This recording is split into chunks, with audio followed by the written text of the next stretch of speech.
2004 ജയറാമേട്ടൻ്റെതായിട്ട് പുറത്തിറങ്ങിയ 3 ചിത്രങ്ങളായിരുന്നു മയിലാട്ടം, അമൃതം, ഞാൻ സത്യയുടെ രാമൻകുട്ടി.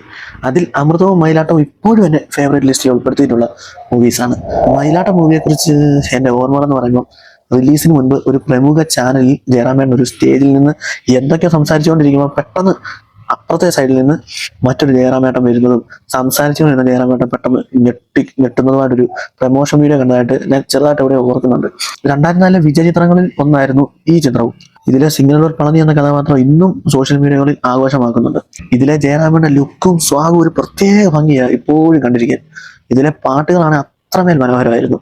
ചെറുപ്പത്തിലാണെങ്കിൽ ഒരുപാട് DVD VCD ആക്കിയിട്ട് കണ്ട സിനിമയിൽ ഒന്നായിരുന്നു ഇത്. ആ സമയത്ത് ഈ ചിത്രത്തിന്റെ ടൈറ്റിൽ എഴുതി കാണിക്കുമ്പോൾ ആ വരുന്ന ആ ടൈറ്റിൽ സോങ്ങും അതൊക്കെ ആസ്വദിച്ച് കണ്ടിരുന്ന ഒരു സമയം ഞാൻ ഇപ്പോഴും ഓർക്കുക. VM വിനു സംവിധാനം ചെയ്ത ഈ ചിത്രം എഴുതിയിരിക്കുന്ന മണി ഷൊർണൂറാണ്. ചിത്രത്തെക്കുറിച്ച് നിങ്ങളുടെ ഓർമ്മകൾ കമന്റ് ബോക്സിൽ പങ്കുവയ്ക്കുക. നന്ദി.